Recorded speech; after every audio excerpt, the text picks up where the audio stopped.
In the course so far, we have studied many properties of groups. Most recently, we have looked at isomorphism theorems, quotient groups, and as an application of these, we have studied the Cauchy's theorem, which says that if a finite group has order n and you have a prime number that divides n, then there is an element of that prime order. Okay, the next important topic in the course is symmetric groups. I'm going to spend this and probably the next video studying symmetric groups. Okay, we have already looked at symmetric groups as an example, and we looked at one of these groups in detail. So what are symmetric groups? Let's recall. So let n be a positive integer.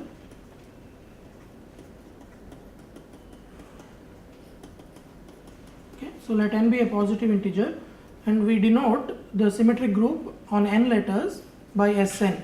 So Sn denotes the symmetric group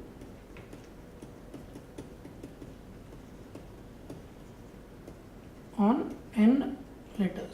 What does this mean? Okay, so this means the following. So we usually give the letters we call by 1 to n. So Sn is the group of all bijections of an n element set. So you take a set with n elements and you consider all bijections of that set. Usually we denote the set which has n elements. When I say n element set, I mean the set having n elements. It has n elements, right? It's very natural to give names to these n elements. Let's call them 1, 2, 3 up to n. So these are the n elements. Don't think of them really as numbers. It's sometimes useful to maybe think of them as numbers, but the point is there are n elements in that set which we are denoting for convenience as 1, 2, 3 up to n. Right? So we already are familiar with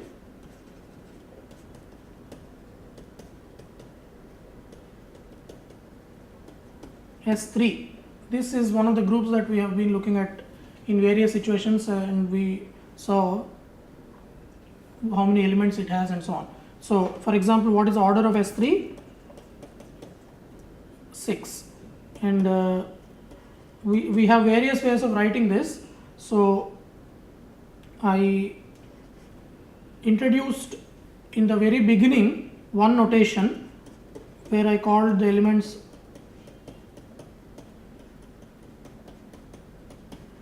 right. So I called maybe I called them F1 through F6, and this we thought was not very useful. It's not convenient because we don't know what F1, F2 are. We have to go back and see what they are, and because of that I introduced a notation, and we will discuss this in more detail today. This notation that I introduced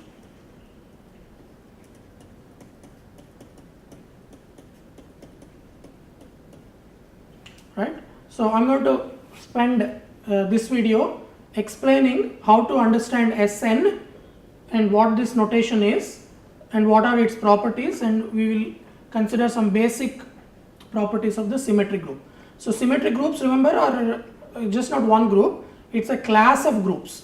For every positive integer we have one group. For example, let's quickly settle what S1 and S2 are. What would be S1? S1 is by definition bijections of a one element set. So, and what are they? There is only one bijection, right? There is only one bijection from a single element set. Remember, we call the element 1. There is no surprise here. 1 has to go to 1. So it is the identity bijection. Remember, E denotes the identity element of the symmetric group, and as a function this stands for the identity map, which is definitely a bijection.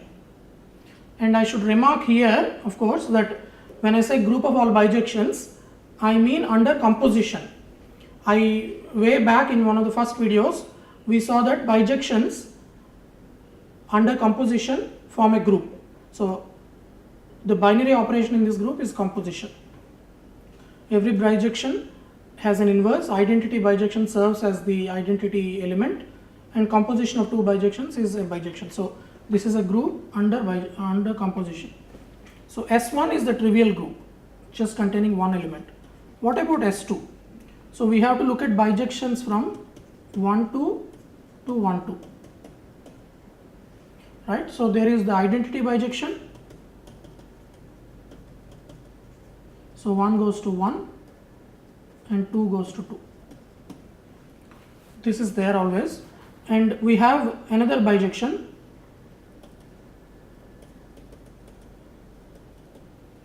which sends 1 to 2. In order to be different from this, 1 must go to something different from 1. So 1 goes to 2 and 2 goes to 1. Right? So let's call this 1 2 following our notation. I'm going to recall this again for you later in the video. 1 2, remember, is the bijection that sends 1 to 2, 2 to 1. And there are no other elements here, no other letters here. So it is just E and 1 2. And of course S3 I have written here is these 6 elements. So the first thing we want to understand is, and of course S4 will have more elements, it will be bijections of 1 2 3 4, and S5 will be bijections of 1 2 3 5, 1 2 3 4 5, and so on. So first thing is, first question, let us settle this first. What is the order of Sn?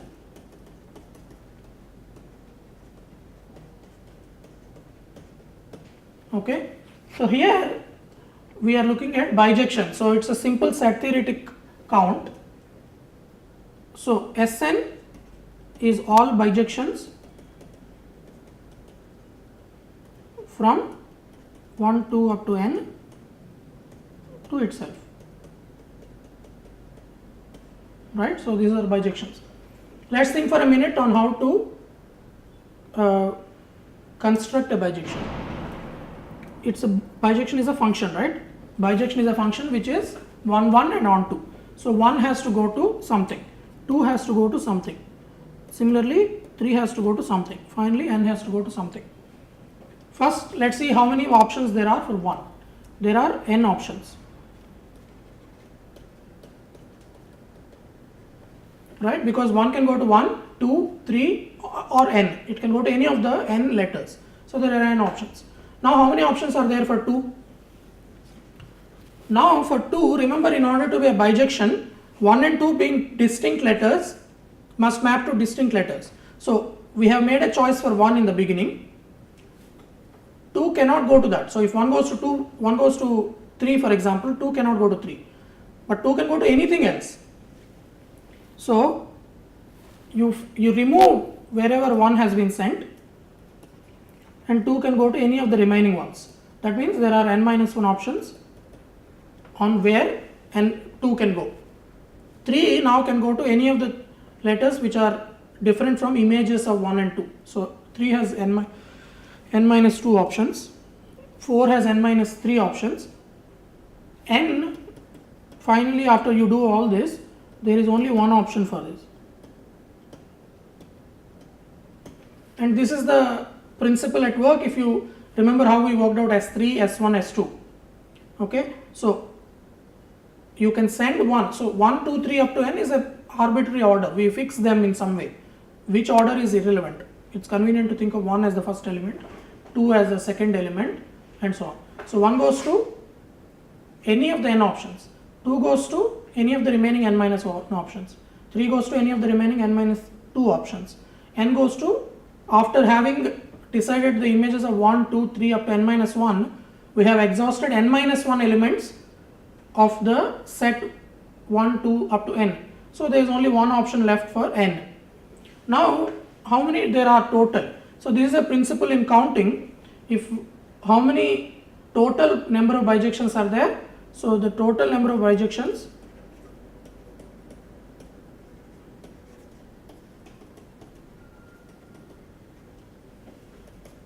because 1 can go to n of them, it is n times 2 can go to n minus 1 of them, 3 can go to n minus 2 of them, n minus 1 go to 2 of them.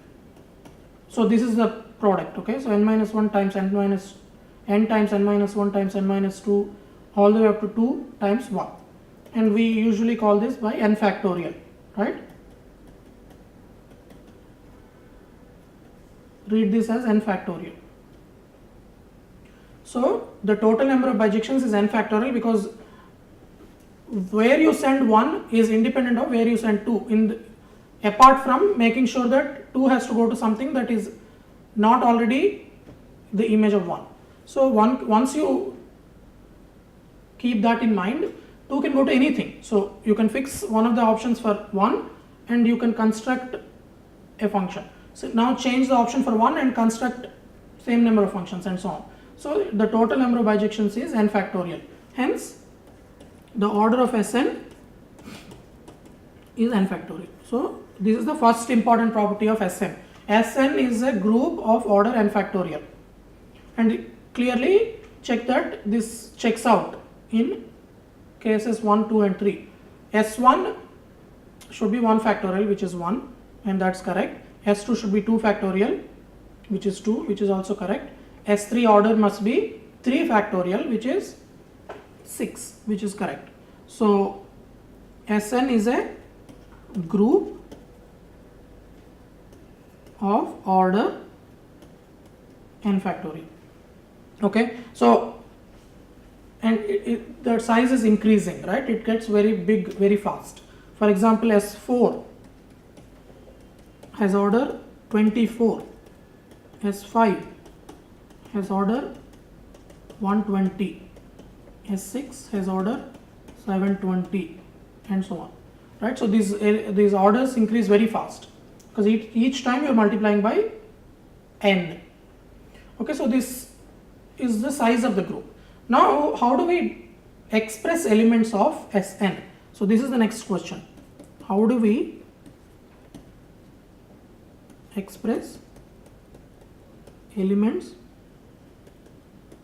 of Sn?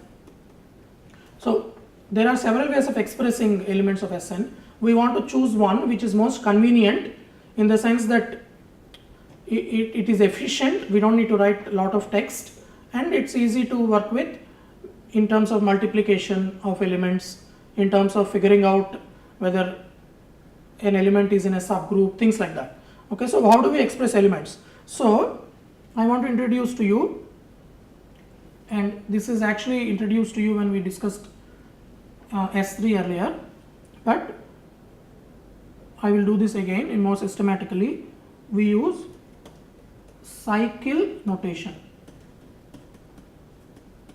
Okay, so hopefully this is already familiar to you from the time we discussed S3. So, and in any case I will discuss all the details again. So what is a cycle notation? So it is best explained in terms of with an example. So let's look at for example, let's start with this. Okay, so before I do the example, just a notation so that I can keep using this. Elements of Sn are usually permutations. Okay, instead of using the word bijection, let's use the word permutation. Permutation is just another word really for bijection. It's about if you take n elements, how do you permute them? How do you map those n elements to themselves again? So that's really a bijection. But this is a more mathematical term, so we use the word permutation. So let's take a permutation, and I'm going to denote this by sigma. I'm going to use these Greek letters. So sigma is an element of S9. So it's a permutation on n letters. Okay, what is this? So let's use one particular way of writing this. So let's use this notation. So let's use this as a matrix, represent this as a matrix, where the first row has all the 9 elements of the set 1, 2, 3 up to 9. So sigma is a permutation of it. So sigma sends 1 to 3. Let's do this 2 to 4. So the top row represents the letters, the bottom row represents where they are mapped under sigma. So sigma maps 1 to 3, 2 to 4, 3 to 2, 4 to 1, 5 to 6, 6 to 5, 7 to 8, 8 to 7, 9 to 9. Okay, so this ends, for example, 3 to 2, 6 to 5, and so on. Okay, I hope the notation is clear. 1 goes to 3, 2 goes to 4, and so on. So clearly this is nice. Clearly it tells you what element sigma does, in the sense that what is the function. Remember, elements of Sn, which I am calling permutations, are really functions. They are functions from 1, 2, 3 up to n to 1, 2, 3 up to n. So in that way sigma is clear. What as a function it does is clear. 1 goes to 3, 2 goes to 4. But certainly you can see that there is some inefficiency in expressing sigma. For example, the top row is unnecessary, because we know that it's always 1, 2, 3 up to n. So, but if you remove that, it's somewhat difficult to keep track of what the function is. So now rewrite this in the following way.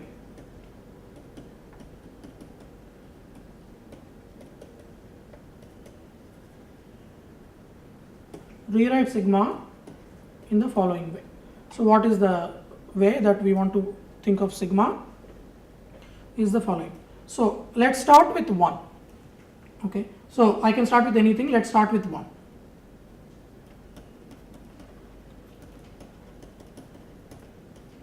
See where it goes under sigma.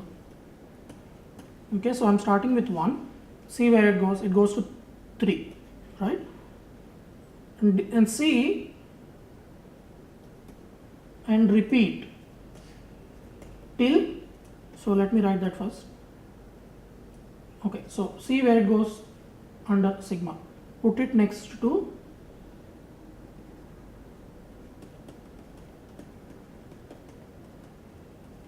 and repeat until we come to 1 again. Okay, so that's what we do. So let's illustrate this. We start with 1. See where it goes to 3. Repeat with 3. So see 3 goes to 2. It's right there, right? The function sends 3 to 2. We have not come to 1 again, so we continue. 2 goes to 4 under this. So again we have not reached 1, so continue. Where does 4 go? 4 goes to 1. Okay, so 1 we have come again, so we close the bracket. So this is we call this the cycle determined by 1. We call this the cycle determined by 1. Again repeat, let me repeat the procedure. We start with 1, see where it goes, put it next to it, so 3. See where 3 goes, it goes to 2, so put 2 next to 3. Where does 2 go? It goes to 4. So put next to 2, you put 4. And 4 goes to 1, so you close the bracket. So you should think of this as a cycle. So because you start with 1, you go clockwise, you go to 3, then you go to 2, then you go to 4, and then you come back to 1. Okay, so of course in this whole thing can start with 2 also. If we started with 2, what happens? We start with 2, see where 2 goes. 2 goes to 4, 4 goes to 1, 1 goes to 3, 3 goes to 2. So we close the bracket. It is the same cycle. Right? It is the same cycle, because instead of starting on a circle, it doesn't matter where you start, right? Instead of 1, I'll start here. 2, 4, 1, 3. Similarly, if I started with 3, it will be 3, 2, 4, 1. If I started with 4, it will be 4, 1, 3, 2. So this is of course, this is one cycle. Sigma is not just this. So now in the next step, so this is the step 1. Step 2,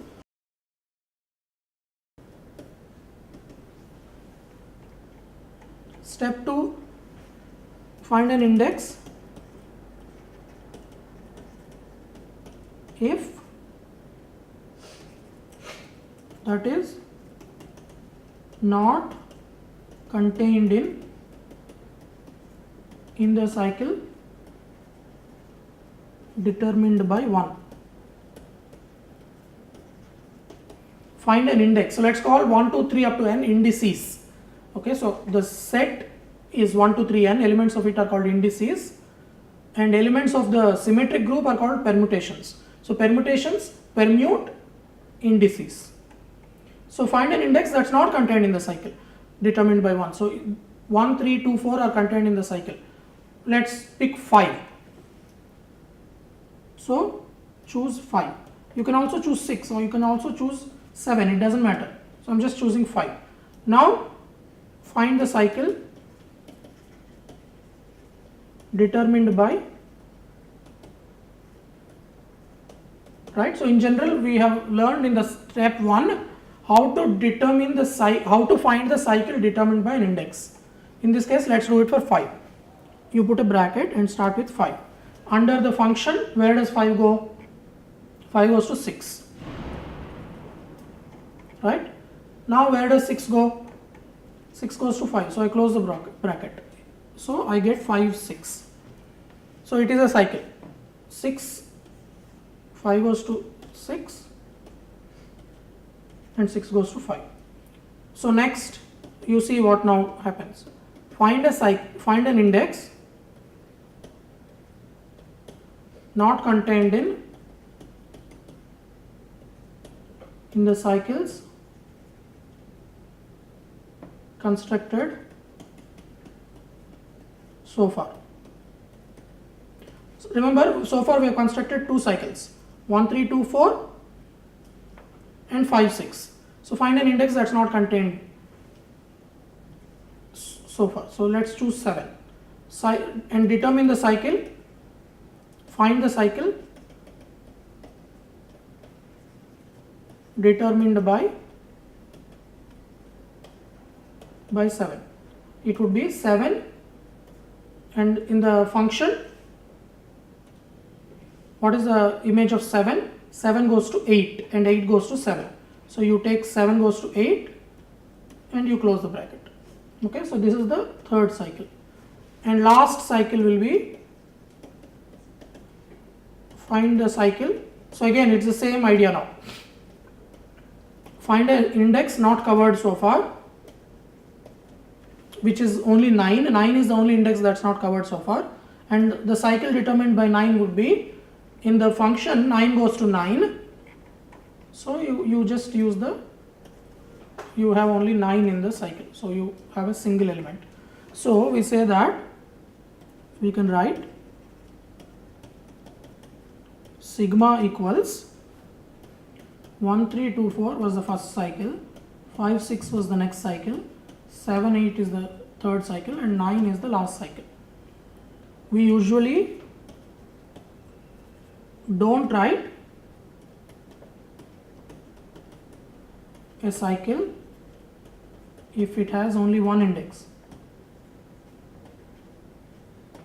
Okay, because if it has only one index, it is clear that that index goes to itself. So we usually omit writing 9. So we write as sigma as 1, 3, 2, 4, 5, 6 and 7, 8.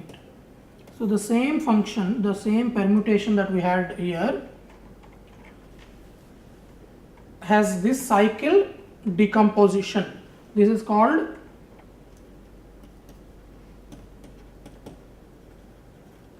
the cycle decomposition. Cycle decomposition of sigma. So what are we doing?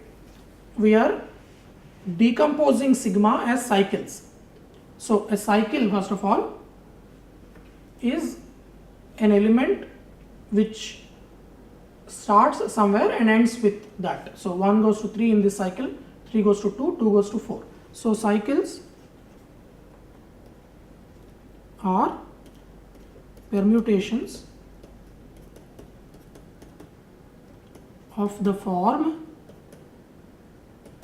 So now let me introduce a general notation here. Okay, so this is a cycle. It has k indices. So this is a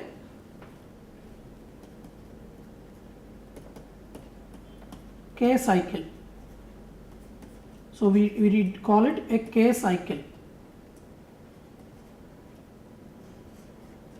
What is a k cycle?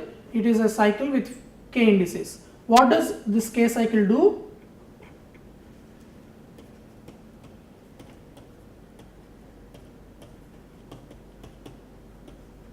What does the k cycle I1, I2, I3 up to ik do?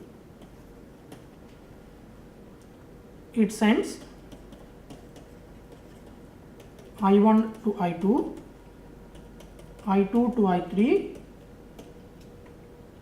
I3 to I4, right? You understand? I1, the first thing, goes to I2, which is right next to it. I2 goes to I3, which is right next to it. Right next to I3 is I4, so I3 goes to I4, and so on. Ik minus 1 goes to Ik, because Ik minus 1 comes just before Ik, so Ik minus 1 goes to Ik. And finally, where does Ik go? Because it's a cycle, you cycle back. There is nothing next to Ik, means you send Ik to I1. So as a cycle, you have I1, then I2, always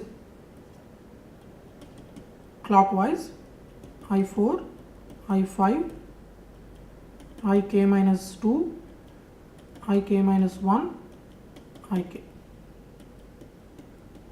Right? So I1 goes to I2, I2 goes to I3, I5 goes to I6, I6 goes to I7, Ik minus 1 goes to Ik minus 2 goes to Ik minus 1, Ik minus 1 goes to Ik goes to I1.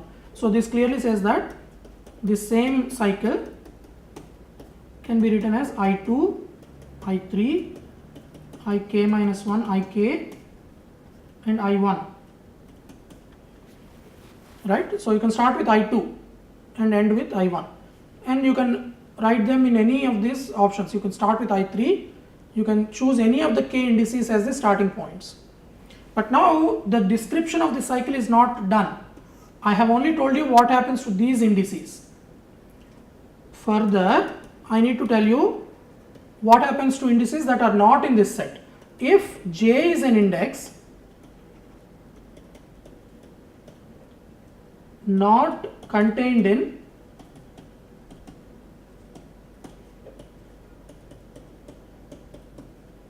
see I1, I2, Ik are just some indices which are, remember, this is a subset of,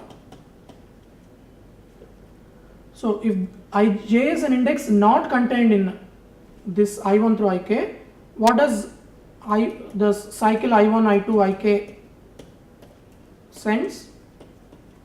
J to J. It doesn't do anything to J. Now I have completely described the cycle, right? As an example,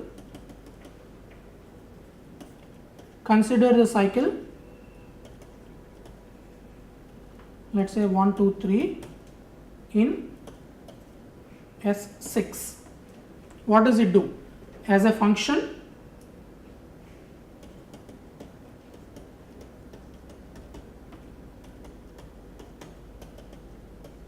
one, two, three is given by S6 is the symmetric group on 6 letters, which are 1, 2, 3, 4, 5, 6. I need to tell you what is the image of each of those indices under 1, 2, 3. 1 under 1, 2, 3 goes to 2, 2 goes to 3, 3 goes to 1. So all the indices contained in the cycle behave this way, and all the indices that are not contained in the cycle are fixed. Okay, so we say 1, 2, 3 fixes 4, 5 and 6. So it fixes them. So a cycle, more generally, cycle I1, I2, Ik fixes any index that's not contained in I1, I2, Ik.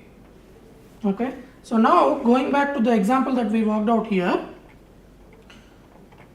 this particular permutation sigma can be written as a product of cycles 1, 3, 2, 4, 5, 6 and 7, 8. So in our example above, sigma which was in S9 can be written as a product, okay, of disjoint, okay, let me explain this in a minute, can be written as a product of disjoint cycles in the following way. We worked this out, right? 1, 3, 2, 4, 5, 6, 7, 8. These are disjoint cycles because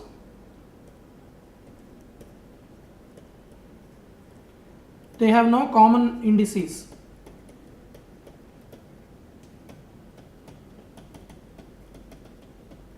Right? The indices that 1, 3, 2, 4 contains are 1, 3, 2, 4. 5, 6 contains 5. 7, 8 contains 7 and 8.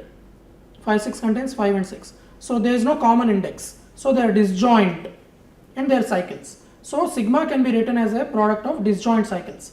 Now, if you think about the procedure of how we did this for this particular sigma, hopefully it will be clear to you that we can do this for any sigma.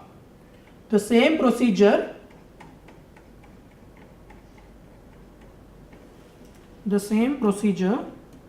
that we used for sigma in S9, the same procedure can be applied to any element sigma in any symmetric group. So we can conclude a proposition.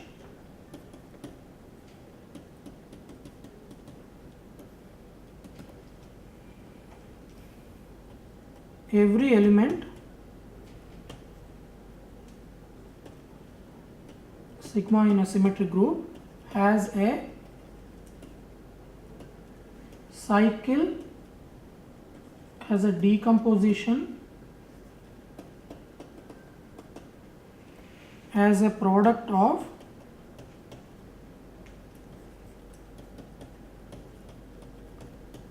disjoint, right? So remember, this is clear because you start with sigma, ask where 1 goes. So I'm just recapping the procedure that we followed. Start with 1, determine the cycle determined by 1. So you start with 1, see where it goes, you put it next to 1, see where that goes, put it next to that, and so on. You keep repeating. At some point you obviously will reach 1 because Sn is a symmetric group on n letters, only n indices are there, so you cannot keep forever going without reaching 1. So at some point we must reach 1, then you close the bracket, and that's the cycle determined by 1. Maybe you exhausted all indices, then you have a 9 cycle, all the 9 indices are in this cycle. Or maybe you have not exhausted all indices, sorry, all n is in general now. So it's possible that you have all n indices in one cycle, then you are done. So the element itself is an n cycle.